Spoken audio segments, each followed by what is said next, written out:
In this video, I'm going to be building the best possible team right now in NBA 2K23 Myteam, getting you guys an updated version of what is the best squad in the game currently, because as you guys know, we've been getting some top tier cards as of late, especially yesterday in the new interdimensional packs that included some of the best cards in the game. So you guys can let me know your guys' best 10-man team right now in the game. Of all the cards you can choose from, you basically have unlimited amounts of MT, every single reward card. What do you guys think is the best 10-man rotation currently in the game? Because at my starting point guard position, I do think it's going to be the new Dark Matter Luka. Now, I will say, you got to know how to use this card for him to be the best, and that's why I'm going to have some cards here in the last 3 spots, and then also my backup point guard, I think for most people, will be the best point guard in the game. For me personally, though, if you know how to use Luka Doncic and you're a pretty good 3 hunter, he can be so effective on the offensive end. He's 6'7" at the point guard spot, 6'8" wingspan. The stats are cool on Luka Doncic. He has tons of Hall of Fame badges, but that's not why he's one of the best cards in the game,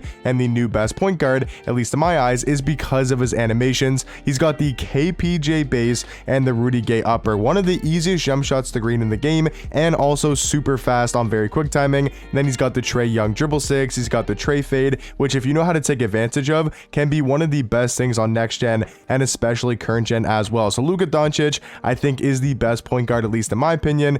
I will say Jokic is a very close second, and he'll obviously be coming off the bench. But now for the shooting guard position, it is really between 4 different names, and I think you can honestly go with any 4 of these options. For me personally, I've always said I think Terry Dischinger is the best shooting guard in the game, and I still think that's true till this day.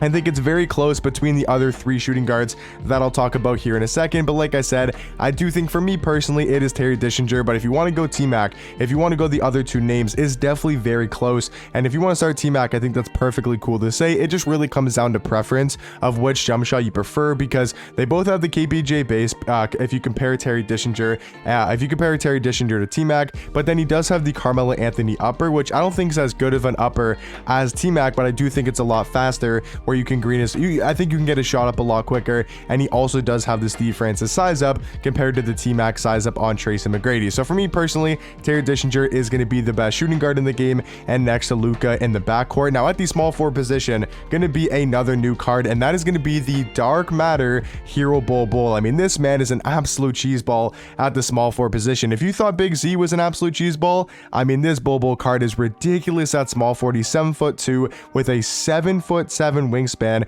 a really good player model in game. But you know, Big Z has like a huge liability where he's slow, or at least a lot slower than most small forwards. They gave Bol 92 speed, 92 acceleration. With a coach and a shoe boost, he can have max speed and be running like most point guards in the game. And that's not even the craziest thing about Bol. It's the fact that he's got 92 speed and pretty much perfect stats and badges.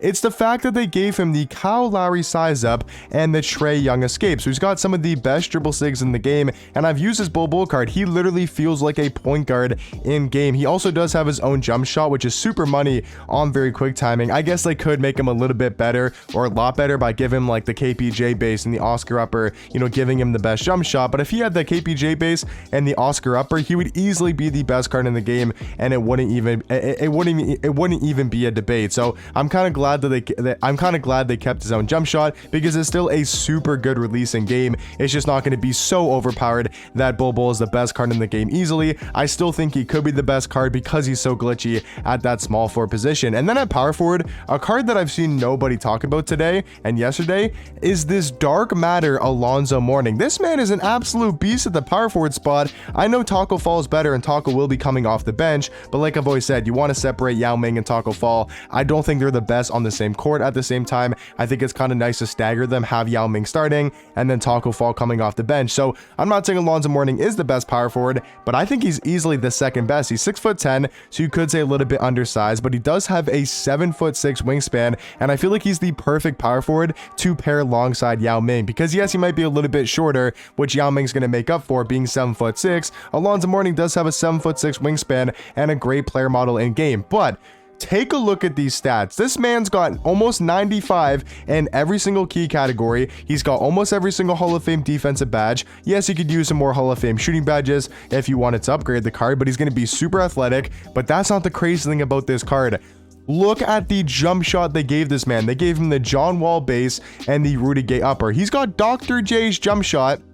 He literally has Dr. J's jump shot on very quick timing.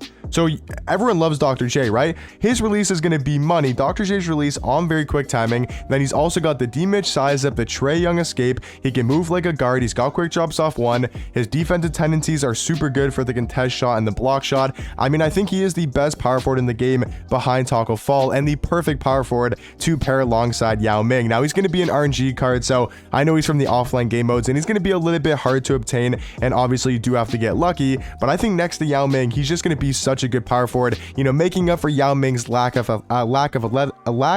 athleticism and speed, because Yao's a little bit slower. I mean, he still has 80 speed and he's still one of the best, if not the best card in the game, but he's not like, he doesn't have like the craziest vertical, he doesn't have the craziest speed or acceleration, and that's what Alonzo Mourning is the best at. His athleticism, his speed, and obviously his dribbling is really good and does have a very good jump shot. So in my opinion, I think this is the best starting lineup in the game. Like I did mention, for the bench, you can definitely start Jokic. Like if you wanted to start Jokic, I think for most people this would be the best starting lineup in the game. Having Jokic with Terry Dischinger and Bull, I mean, this lineup would just be so cheesy in game. For me personally though, I like Luka Doncic a little bit more than Nikola Jokic, but I think it's very close. Like if you wanted to start Jokic, I think they're pretty much 1A and 1B when it does come to the point guard position. For my lineup though, like I said, I'll be starting Luka Doncic and then having Jokic off the bench. Once again, for the backup two, it really just comes down to 3 different players. For me personally, I think Tim Thomas is slightly better than Tracy McGrady, and when I mean slightly, I mean like it's such a close debate that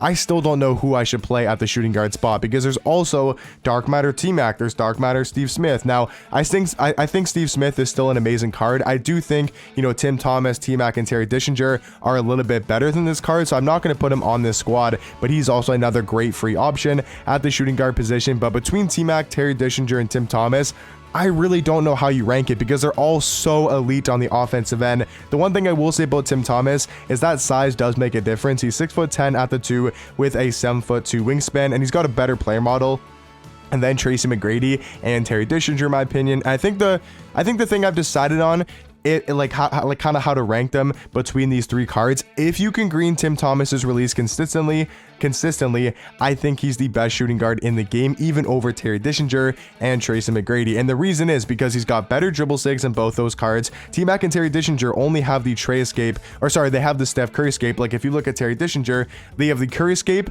and then Terry Dischinger does have this defensive size up, which is nice. But then if you look at T-Mac, he's got the T-Mac size up and the Steph Curry escape. And in my opinion, I think Tim Thomas has better dribble sigs, because I like the Trae escape more than the Curry escape, and I like the Steve Francis size up more than the T-Mac size up. So that's kind of the biggest difference if you can green their jump shots consistently. Also, I don't believe T-Mac does have the Trae fade, right? Yeah, he doesn't have the Trae fade.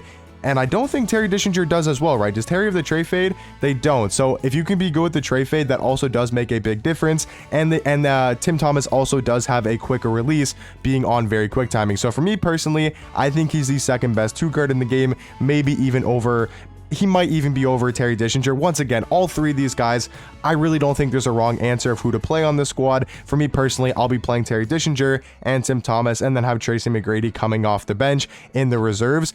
For the backup small forward position, very obvious for me, it's going to be Dark Matter KG. I don't think he's on the Bull level. I think Bull is one of the best cards in the game, but I think Kevin Garnett is easily the second best small forward in the game. He gives you that defense off the bench that we desperately need, because, you know, Tim Thomas and Jokic aren't the best defenders. They do have good size and all around great stats and badges, but Kevin Garnett is going to be our lockdown off the bench. 6'11" at the 3, 7'2" wingspan, amazing defensive stats and badges, and also does have a very solid jump shot with the LaMelo Ball base. So you kind of get used to using the LaMelo Ball base with Tim Thomas and KG both on the court at the same time. For the backup 4, it's going to be very obvious, and that's going to be Pink Diamond Taco Fall. I know a lot of people might say this is a better lineup, but the reason why you don't do this is because you're a little bit of a liability in the front court with speed, and also now if they have a Taco Fall or they have a Yao Ming off the bench, now Alonzo Mourning and Kristaps is going to have to guard one of them. So for me personally, I think it's a lot better to kind of separate Yao Ming and Taco Fall. If you wanted to start Taco and Kristaps, I definitely think you could go ahead and do so.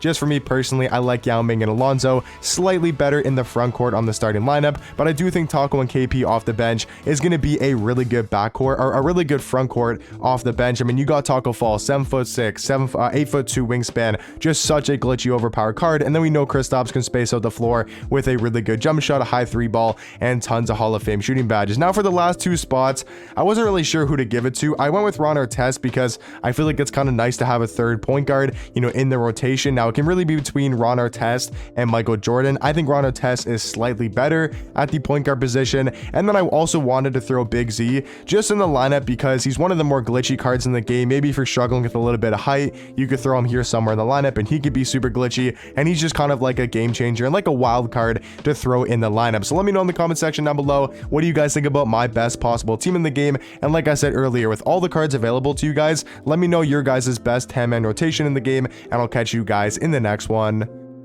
Peace.